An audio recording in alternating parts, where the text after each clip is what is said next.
ഈ പരിസരത്തുള്ളതിൽ ഏറ്റവും മോശമായിട്ട് നശിച്ചു കിടക്കുന്ന ഒരു കോട്ടേഴ്സായി കാണുന്നത് കേട്ടോ. എൻ്റെ മേൽക്കൂരയെല്ലാം പോയി മുഴുവൻ പള്ള പിടിച്ച് അകത്തേക്ക് കയറാൻ പറ്റാത്ത രീതിയിലാണ് ഈ കോട്ടേഴ്സിൻ്റെ കിടപ്പ്. അപ്പോൾ ഈ മൂലമറ്റത്തിൻ്റെ ഏറ്റവും മനോഹരമായ ഒരു ഏരിയ എന്ന് പറയുന്നത് ഈ KSC ബോർഡിൻ്റെ കോട്ടേഴ്സുകളും ഈ കാണുന്ന ഏരിയയൊക്കെയാണ്. ഇത് ഞങ്ങളെ സംബന്ധിച്ച് ഈ IGB സ്കൂളിൽ പഠിച്ചുകൊണ്ടിരുന്ന കാലം തൊട്ട് ഞങ്ങൾക്ക് ഒത്തിരി ഓർമ്മകൾ തന്നിട്ടുള്ള ഒരു സ്ഥലമാണത്. ഹായ്, ടിജോയാണ്. ഞാനിപ്പോൾ ഉള്ളത് ഇടുക്കി ജില്ലയിലെ മൂലമറ്റത്താണ്. കേരളത്തിൻ്റെ ഊർജ്ജ കേന്ദ്രം നമുക്കറിയാം മൂലമറ്റം പവർ ഹൗസാണ്. ഏകദേശം 50 വർഷങ്ങൾക്ക് മുമ്പ് ഇതിൻ്റെ നിർമ്മാണവുമായി ബന്ധപ്പെട്ട് കേരളത്തിലെ 14 ജില്ലയിൽ നിന്ന് ഒരുപാട് ആൾക്കാർ വന്ന് താമസിച്ച കോട്ടേഴ്സുകളാണ് ഇന്ന് നാശത്തിൻ്റെ വക്കിലിരിക്കുന്നത്. അപ്പോൾ ആ ഓർമ്മകളിലേക്കാണ് നമ്മൾ പോകുന്നത്. വില്ലേജ് ബ്ലോഗ്സിൻ്റെ എല്ലാ പ്രേക്ഷകർക്കും പുതിയ വീഡിയോയിലേക്ക് സ്വാഗതം. വർഷങ്ങൾ ഒരുപാട് കടന്നുപോയി. കാസർഗോഡ് മുതൽ തിരുവനന്തപുരം വരെയുള്ള മനുഷ്യർ അയൽക്കാരായി ജീവിച്ച ഈ മണ്ണിൽ ഇന്ന് പല കെട്ടിടങ്ങളും പ്രകൃതിക്ക് വഴിമാറിക്കൊടുത്തു. കാലപ്പഴക്കം കൊണ്ടും ആൾതാമസമില്ലാതെയും കാട് മൂടി നശിച്ചുപോയ ഈ ചുമരുകൾക്ക് പറയാൻ ഒരുപാട് ഓർമ്മകളുടെ കഥകളുണ്ടാകും. ഒരു മിനി കേരളം തന്നെയായിരുന്നു ഒരു കാലത്ത് ഈ പ്രദേശം. അന്ന് ഇവിടെ ജീവിച്ചുപോയ മനുഷ്യരുടെ മനസ്സിൽ ഇപ്പോഴും ആ പഴയ കാലം ഒരു വസന്തമായി അവശേഷിക്കുന്നുണ്ടാകും. ആ കാലത്ത് ഇവിടെ താമസിച്ചിരുന്ന ഉഷച്ചേച്ചി തൻ്റെ ഓർമ്മകൾ നമ്മളോട് പങ്കുവെക്കുന്നത് നമുക്കൊന്ന് കേട്ടു നോക്കാം. 63-64 കാലഘട്ടത്തിൽ മൂലമറ്റം KSCBയിലേക്ക് പൊന്മുടിയിൽ നിന്ന് ട്രാൻസ്ഫറായി എൻ്റെ ചാർജിന് വന്നതോടുകൂടിയാണ് ഞങ്ങളുടെ മൂലമറ്റം ജീവിതം ആരംഭിക്കുന്നത്. തീർത്തും കൈക്കുഞ്ഞായ എന്നെയും 3 സഹോദരങ്ങളും അമ്മയും ഒത്ത് അവിടെ ജീവിതം ആരംഭിച്ച ആ ക്വാർട്ടേഴ്സ് ഇപ്പോഴും മനസ്സിൽ നിന്ന് മായാതെ മറയാതെ നിൽക്കും. 20 വർഷം അവിടെ താമസിച്ച ഞങ്ങൾ, അതും ആ മൂലമറ്റത്തിൻ്റെ പ്രതാപകാലത്ത് അവിടെ താമസിക്കാൻ സാധിച്ചത് ഞങ്ങളുടെ എല്ലാ ഭാഗ്യമായി ഞങ്ങൾ കരുതുന്നു. 2 വർഷം കൂടുമ്പോൾ ഞങ്ങൾ ഇപ്പോഴും അവിടെ വന്ന് പഴയ ഓർമ്മകൾ പുതുക്കാറുണ്ട്. പക്ഷേ ഇപ്പോൾ നൊമ്പരപ്പെടുത്തുന്ന കാഴ്ചയാണ് ആ ക്വാർട്ടേഴ്സുകളും പരിസരങ്ങളും ആ സ്റ്റെപ്പുകളും എല്ലാം കാണുമ്പോൾ തോന്നുന്നത്. കേരളത്തിലെ എല്ലാ ജില്ലകളിൽ നിന്നും ഉള്ളവർ ഞങ്ങളുടെ കൂട്ടുകാരായിട്ടുണ്ടായിരുന്നു. എല്ലാവരും ആയിട്ട് ഇപ്പോൾ കണക്ഷനൊന്നുമില്ല. അന്ന് ഫോണും അങ്ങനെയുള്ള സൗകര്യങ്ങളൊന്നും ഇല്ലല്ലോ. എന്തായാലും മൂലമറ്റത്തെ ജീവിതം ഞങ്ങളുടെ ജീവിതത്തിലെ ഏറ്റവും സുവർണ കാലഘട്ടമായിട്ടാണ് ഞങ്ങൾക്ക് തോന്നുന്നത്.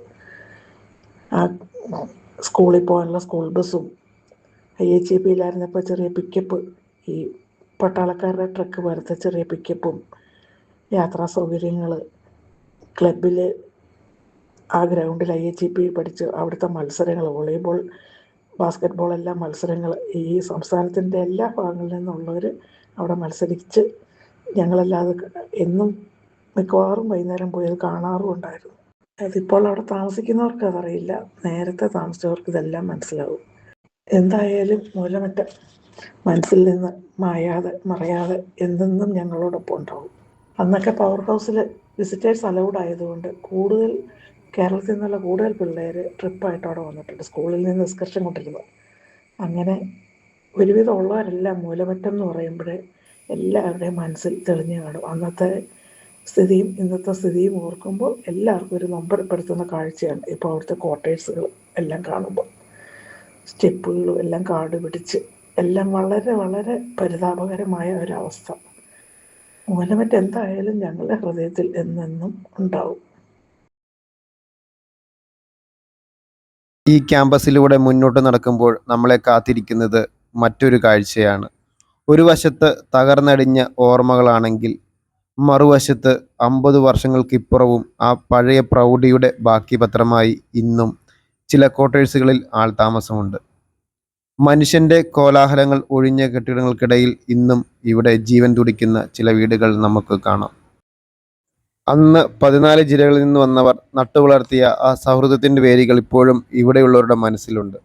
അക്കാലത്തെ മൂലമറ്റത്തെക്കുറിച്ച് ഇവിടുത്തെ നാട്ടുകാരനായ സിജു തുമ്മിയുടെ വാക്കുകളിലേക്ക്.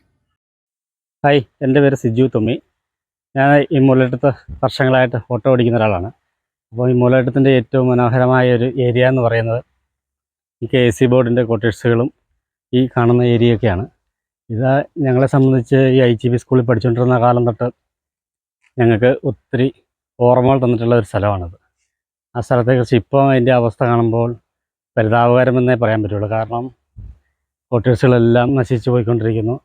ക്ലീനിങ് ആണേലും ഈ ഏരിയയൊക്കെ ആണേലും മൊത്തം കാട് പിടിച്ച് പേടിപ്പെടുത്തുന്നൊരവസ്ഥയായി മാറി. പണ്ടാണ് 90 കാലഘട്ടത്തിൽ ഇത്രയും മനോഹരമായ ഒരു ഏരിയ മൂലയിടത്തെ സംബന്ധിച്ച് എന്നും ഓർക്കാൻ പറ്റിയൊരു കാലമായിരുന്നു. അതിങ്ങനെ നശിച്ചു പോകുന്നത് കാണുമ്പോൾ നമ്മൾ ആ പഴയ കാലം ഓർമ്മയുള്ളവർക്ക് അത് ശരിക്കും ഒരു വിഷമം ഉണ്ടാക്കുന്ന ഒരു സംഭവമാണ്.